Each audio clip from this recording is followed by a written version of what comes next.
अस्सलाम वालेकुम रहमतुल्लाह। ये एक रेफ्रिजरेटर है जिसमें हम कंप्रेसर फ़िट कर रहे हैं। तो कंप्रेसर की ये चार्जिंग लाइन पहले हमने यहाँ पर लगा ली है। ये हमारी डिस्चार्ज लाइन है, ये हमारी सेक्शन लाइन है। सेक्शन लाइन के साथ ये हमने यहाँ पर एक कॉपर ट्यूब का एक टुकड़ा वेल्ड कर लिया है, क्योंकि ये सेक्शन लाइन जो हमारी है ये थोड़ी सी छोटी थी। इसको यहाँ पर हम इसके साथ ज्वाइंट करेंगे और डिस्चार्ज लाइन को डिस्चार्ज में लगाएंगे। तो स्टेप बाई स्टेप रेफ्रिजरेटर में मुकम्मल जो है ना, इसकी हम छोटी छोटी वीडियो बनाएंगे, मतलब कंप्रेसर फिटिंग की अलहदा और इस तरह से जो है ना। तो पहले हमारी एक वीडियो है पड़ी इसके अंदर, तो वो की मुकम्मल वीडियो बनाई हुई है। मुकम्मल कंप्रेसर फिटिंग हो गया, उसमें प्रेशर भर के लीक टेस्टिंग है, वैक्यूम है और गैस चार्जिंग मुकम्मल वीडियो है। तो वो थोड़ी सी बड़ी बन गई है, तो ये हम छोटे छोटे क्लिप बनाएंगे तमाम चीज़ों के, ठीक है ना।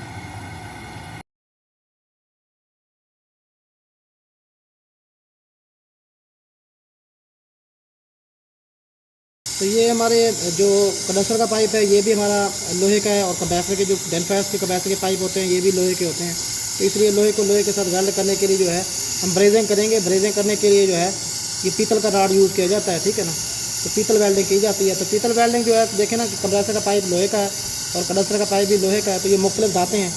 इसके साथ हमने एक नई धात लगानी है जिसको ये ब्रास भी कहते हैं, हम इसको पीतल भी कहते हैं, और इस अमल को ब्रेजिंग का अमल कहते हैं, ठीक है ना जी। तो इन दोनों धातों को जब यकजा करना है तो उसके लिए हमारा जो ब्रीदिंग फ्लक्स है, जिसको हम आम जुबान में सुहागा भी कहते हैं, इसका यूज़ किया जाता है। ये ऐसी कसाफतें जो टाँका लगने में रुकावट पैदा करती हैं उनको दूर कर देता है। मतलब ऐसी गैसेज हैं, ऐसा कार्बन वगैरह है जो ये मुख्तलिफ दो धातों का आपस में यकजा होने से रोकता है। तो ये फ्लक्स जो है इसकी मदद से टाँका हमारा साई से लग जाता है। मतलब लोहा और पीतल जो है आपस में यकजा होकर मुस्तकिल जोड़ लग जाता है, ठीक है ना जी। तो ये हम पीतल के राड की मदद से ये वेल्ड कर रहे हैं। तो पहले हमने ये फ्लक्स लगाया है, ब्रेजिंग फ्लक्स, जिसको हम आम जुबान में सुहागा भी कहते हैं।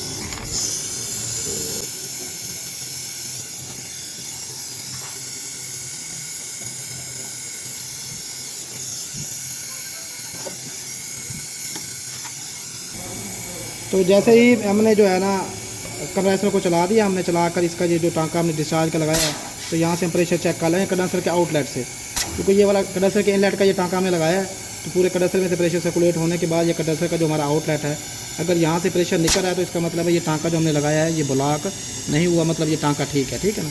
इस तरह से हम ये चेक कर लेंगे।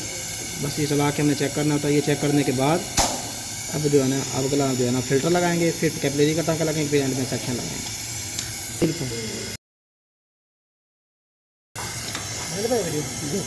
तो कंडेंसर का जो हमारा आउटलेट है, यहाँ पर हमारा साफ ज़रा फिल्टर लगता है। तो यहाँ पर हम फिल्टर लगाएंगे और फिल्टर लगाकर जो है ये कंडेंसर का आउटलेट का जो इंटरनल हमारा कंडेंसर है, ये एक्सटर्नल कंडेंसर के बाद जो हमारा इंटरनल कंडेंसर यूज़ हो रहा है, ये इन हो रहा है, यहाँ से आउट हो रहा है। तो ये वाला जो हमारा पाइप है ये भी कॉपर का और फिल्टर भी हमारा कॉपर का है। तो फिर कॉपर को कॉपर के साथ वेल्ड करने के लिए हमारा कॉपर का राड यूज होता है, इसको सिल्वर सोल्डरिंग कहा जाता है, ठीक है ना। इसके लिए क्योंकि एक ही किस्म की धात है, दोनों कॉपर है, वो भी कॉपर है, तो इसके लिए अलहदा से हमें फ्लक्स वगैरह की ज़रूरत नहीं होती। बस ये कॉपर राड जो है ऐसे ही पकड़ कर लेता है, ठीक है ना। इस तरह से हम इसको अच्छे तरीके से वेल्ड कर लेंगे ताकि कोई लीकेज गुंजाइश ना बचे।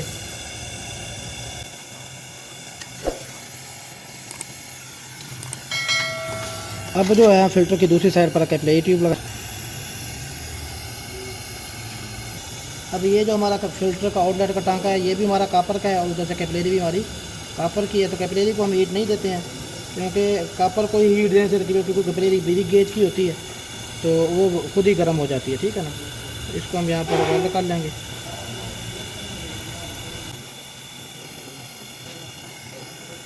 जैसा कि हमने पहले डिस्चार्ज का टांका लगाया था, तो कंडेंसर के आउटलेट से हमने प्रेशर कंप्रेसर को चला के चेक किया था। कैपिलरी का टांका लगाने के बाद मतलब कंडेंसर के आउटलेट पर हमने फिल्टर का टांका लगाया, इधर से कैपिलरी का लगाया। अब सेक्शन से हम प्रेशर चेक करेंगे। अगर हमारा सेक्शन से प्रेशर आता है तो मतलब है फिल्टर के इनलेट, मतलब कंडेंसर के आउटलेट और कैपिलरी के इनलेट का जो टांका है हमारा, वो दोनों ठीक लगे हुए हैं और सेक्शन से प्रेशर निकलेगा। अगर प्रेशर नहीं निकलता तो इन दोनों में से कोई ना कोई एक टांका हमारा ब्लॉक होगा। तो इसको चेक करने के लिए जो है साफ ज़रा फिल्टर जो हमारा गर्म होता है, तो गर्म हालत में अगर हम चलाएंगे कंप्रेसर को तो फिल्टर जो है ना वो फूल जाता है, और फूलने से जो है इसके अंदर की जो जालियाँ होती हैं, मतलब फिल्टर लगे हुए होते हैं इसके अंदर, वो टेढ़े हो जाते हैं, अपनी जगह से हट जाते हैं, और सलीका जेल जो होता है वो कंडेंसर के अंदर, और उसका सफूफ वगैरह पाउडर वगैरह कुछ बना हुआ हो तो कैपिलरी में जाने का खतरा होता है। उससे बचने के लिए कंडेंसर फिल्टर को पहले हम ठंडा करते हैं। जब ठंडा हो जाएगा उसके बाद फिर जो है ना हम चलाकर सेक्शन से प्रेशर चेक करेंगे, ठीक है ना। तो ठंडा करने के लिए 5 मिनट छोड़ दें, या मतलब किसी फोम वगैरह से मतलब झाग वगैरह लगा कर या पानी वगैरह लगा कर फ़ोन की मदद से हल्का हल्का उसको ठंडा कर लें, ठीक है ना। जब ठंडा हो जाए उसके बाद फिर उसको चलाकर फिर सेक्शन से हम आउटलेट से प्रेशर चेक करेंगे। अगर सेक्शन से प्रेशर निकल रहा है तो फिर बाकी सारे हमारे टाँके ठीक लग गए हैं, तो उसमें एंड के बाद फिर हम सेक्शन का टाँका लगाकर फिर कंप्रेसर की सर्कुलेशन चेक करेंगे। तो फ़िल्टर में लगा लिया, तो फ़िल्टर को ठंडा करने के बाद फिर हम यहाँ से सर्कुलेशन चेक करेंगे सेक्शन लाइन से। तो प्रेशर यहाँ से निकल रहा है, तो इसका मतलब ये है कि जो फ़िल्टर के हमने इनलेट और आउटलेट के दोनों टाँके लगाए हैं तो वो टाँके भी हमारे बिल्कुल ठीक है, मतलब वो ब्लॉक नहीं है। तो यहाँ से प्रेशर आ रहा है, मतलब यहाँ से डिस्चार्ज हुआ पूरा कंडेंसर सर्कुलेट करने के बाद फ़िल्टर से कैविटी ट्यूब से पूरा फ्रीज़र, तो फ्रीज़र से कंप्रेसर के वेपोरेटर के एंड पर सेक्शन लाइन से यहाँ से प्रेशर निकल रहा है, तो सर्कुलेशन मुकम्मल हो रही है, ठीक है। अब हम सेक्शन का टाँका लगाएंगे।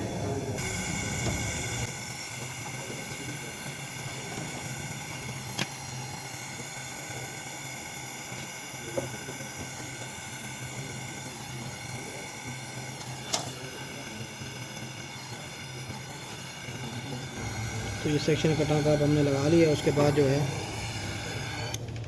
इस टाँके को चेक करने के लिए, ये टाँका हमारा ठीक है या ब्लॉक हो गया है, ये बिल्कुल सही लगा है, इसको चेक करने के लिए फिर हम कंप्रेसर को चलाकर यहाँ से पहले प्रेशर को सक करवाएंगे और उसके बाद 5-7 सेकंड के लिए चलाएंगे और उसके बाद कंप्रेसर को बंद करके फिर देखेंगे अगर प्रेशर यहाँ से वापस निकलता है तो फिर हमारे सारे टाँके ठीक होंगे।